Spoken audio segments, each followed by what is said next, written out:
están, amigos? Estamos nuevamente en una interesante entrevista y discusión. Esta vez trataremos temas sobre la educación, principalmente la educación enfocada un poco en México y en América Latina. Y entonces para eso buscamos a alguien que supiera del tema, y hoy nos acompaña el doctor Rodrigo, que es profesor de nosotros, y nos gustaría que se presentara un poco, profesor. Muchas gracias. Buenos días, pues por la invitación. He visto ya parte del trabajo que han desenvuelto a través de estos medios y me ha parecido muy atinado, ¿no? Además, pienso que esta es la gran oportunidad, ¿no? Que ahora pueden generar, más bien que tienen y que pueden generar, ¿no? En cuanto a las posibilidades. Un servidor, Rodrigo García Díaz, soy profesor del Colegio de Filosofía, aquí de la Facultad de Filosofía y Letras de la UAP. Estoy en proceso, ¿no? de estudios de posgrado, en el caso del doctorado, y bueno, pues incursiono usualmente en las asignaturas de filosofía, educación, epistemología y educación, didáctica, algunas ocasiones en otras áreas de evaluación, docencia, ¿no? Pero todo dentro del ámbito de la educación desde la perspectiva filosófica. Ok, muchísimas gracias, profesor, por estar con nosotros. Y vamos a comenzar. Hicimos unas breves preguntas para intentar profundizar y más o menos mapear un poco lo que es el ámbito educacional a grandes rasgos. Uh-huh. Y pues veremos qué tanto nos puede aportar usted a este tema tan importante y sobre todo tan mediático, ¿no? Cada vez hay más problemas, mínimo a nivel nacional, sobre la educación, y es un debate que muchísima gente trae a colación y creen que puede ser o la solución o la perdición. Sí. Entonces, quisiéramos comenzar con, o sea, la educación no solamente es una praxis, ¿no? También es un ámbito teórico, también se teoriza sobre la educación. También hay gente que se encarga de pensar los modelos educativos, de qué manera se pueden dar mejor las clases y todo este ámbito. Y quisiéramos saber cuáles son los pensadores que más han influido en la educación, mínimo en los últimos 20 años. ¿Y por qué han sido tan decisivos en ese proceso? Uh-huh. Para el caso de México... Sí, para el caso de México, y si se pudiera un poco de Latinoamérica, sería bueno, lo más preciso. Pues es muy amplia la pregunta, ¿no? Sí, claro. Hay diversos protagonistas en estos espacios de educación ahora, tanto a nivel internacional como a nivel nacional, ¿no? Si bien no son como reconocidos por sus injerencias, o bueno, por su injerencia y su participación de forma tan directa o explícita, ¿no? Y eso ha sido porque, bueno, no necesariamente están o es conveniente, ¿no? En general, pero estaría el doctor Ángel Díaz Barriga, la doctora Frida Díaz, ¿no? Para el caso de México, en el ámbito del diseño curricular, en el ámbito de la evaluación y de la didáctica, ¿no? Hay otros que tengo en la cabeza, que es el doctor Gilantón, ¿no? Que trabaja en el Colegio de México, que es una persona, ¿no? También muy interesada en cuestiones de lo que le pasa a la educación en México, particularmente ahora con el ámbito de la reforma educativa, ¿no?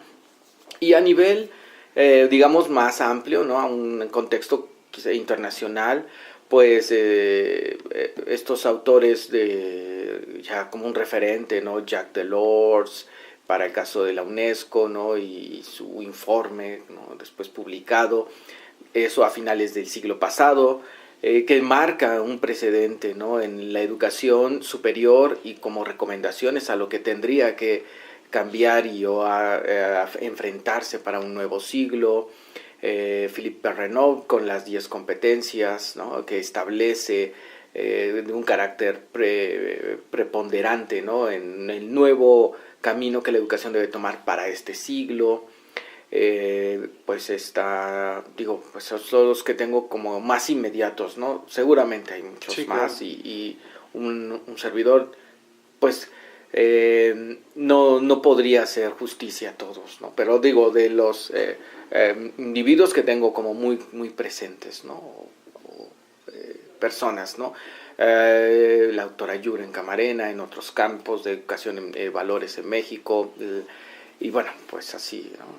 Sí, pues entonces estamos viendo que hay un montón de gente que se encarga de pensar esto de la educación, ¿no? Y sobre todo son gente que, o sea, se especializa, o sea, también la educación es un ámbito que necesita especialización, ¿no? No solamente es una parte más de otras disciplinas, sino que en verdad necesita que se especialice uno en estos ámbitos educativos, ¿no? Sí, en el caso en México, ¿no? Hay mucha gente que trabaja la educación, ¿no? Como tema, el doctor Gilberto Guevara Niebla, ¿no? El doctor Pablo Latapí de tiempo atrás, ¿no? Pero para este asunto desde lo filosófico, para el caso mexicano, ¿no? Parece un tanto complejo, ¿no? No es así de claro necesariamente como en otros casos, digamos, de carácter como tanto histórico, ¿no? Pues por decir, en John Dewey, ¿no? Donde sí hay trabajos muy puntuales con respecto a la educación, ¿no? Y en otras reflexiones filosóficas, digamos, de autores como muy ya conocidos dentro del ámbito o campo filosófico, ¿no? Que no necesariamente se dedicaron a la educación en algunos momentos, ¿no? Pero sí escribieron, ¿no? Pequeños ejercicios, pero no por ser pequeños son de cosa fácil, ¿no? Hablando de Kant, ¿no? O hablando de Hegel, hablando de Althusser, ¿no? Que son como ahora muy referentes, Gramsci, quizás para mí más significativo, ¿no? En últimos tiempos ha sido el norteamericano Matthew Lipman con su propuesta de filosofía para niños, ¿no? Que tiene, en mi opinión, ¿no? un sentido muy profundo de lo que debería trabajarse en la educación, más allá, en este caso, no por el título de filosofía para niños, entender que llevamos filosofía a los niños, sino más bien desarrollamos, ¿no? Una habilidad que es inherente, ¿no? En las personas, como el pensamiento, que usualmente se desarrolla en los colegios de filosofía por parte de los alumnos, ¿no? Sí. Entonces, para mí, Littman y su propuesta es algo clave, ¿no? Incluso ahora, a pesar de que ya ha fallecido y que ya tiene varias décadas, ¿no? De haber presentado esta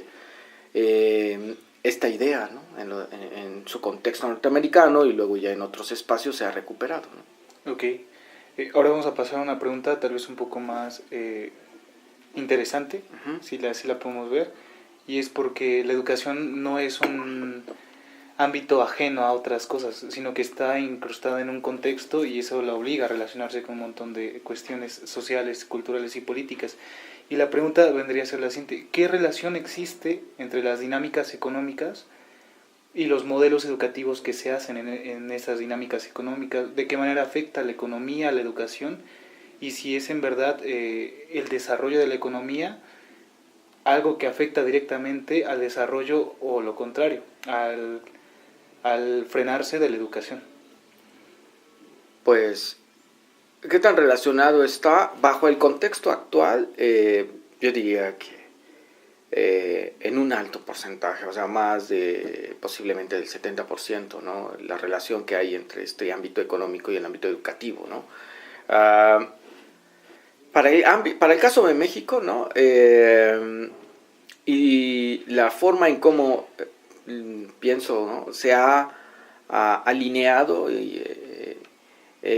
todo el modelo, el proyecto educativo que el gobierno ha llevado a cabo desde finales del siglo pasado y principios de pues puede ya entenderse como muy claro, ¿no? Estamos hablando desde la UNESCO, ¿no? Como las recomendaciones más humanistas o humanitarias sobre la educación, hasta actores como la OCDE, ¿no? Como la CEPAL incluso en algún punto, ¿no? Que sí señalan, ¿no? qué características debe adquirir la educación para este nuevo siglo en función de el escenario económico, ¿no? que prevalece en el mundo occidental, ¿no? Entonces, está muy relacionada. De hecho, este modelo llamado por competencias, ¿no? se ha ya pues observado, ¿no? que tiene una adherencia o una historia muy directa con respecto a lo que aconteció en su momento en el ámbito laboral, ¿no? En cuanto al tipo de habilidades o cuestiones que se tendrían que desarrollar, ¿no? Por parte de los empleados, ¿no? Y que los empleadores necesitan, y que ahora en esa dinámica las instituciones de educación, particularmente en este caso pues las de educación superior, sí están como en una apertura y en una atención directa a qué necesita el empleador, ¿no? Hablamos tal vez del mercado, para que en función de eso yo pueda tener muy presente lo que debo elaborar curricularmente y diseñar, ¿no? Y entonces formar a una persona, ¿no?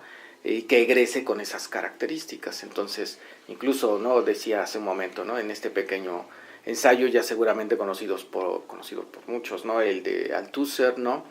El de aparatos ideológicos, ¿no? O el mismo Habermas o el mismo Foucault, ya he señalado, ¿no?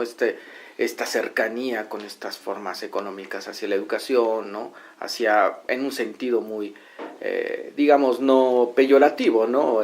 Alienar, ¿no? Y adherir a la gente a estas maneras de ser productiva, ¿no? Sí, hablándolo en este sentido político, ¿no? Con Althusser, con Habermas y con Foucault, ¿qué tan invasiva se puede volver a veces la economía sobre la educación? O sea, estamos viendo que en efecto la economía o el modelo económico exige ciertos tipos de profesionistas. Uh-huh. ¿Y qué tanto puede llegar a ser invasiva esa necesidad que en verdad exija y modifique y lleve a niveles pues, o sea, sumamente restringidos la educación solamente para producir ese tipo de profesionistas y no para que colabore con el desarrollo de los individuos? Pues, digamos,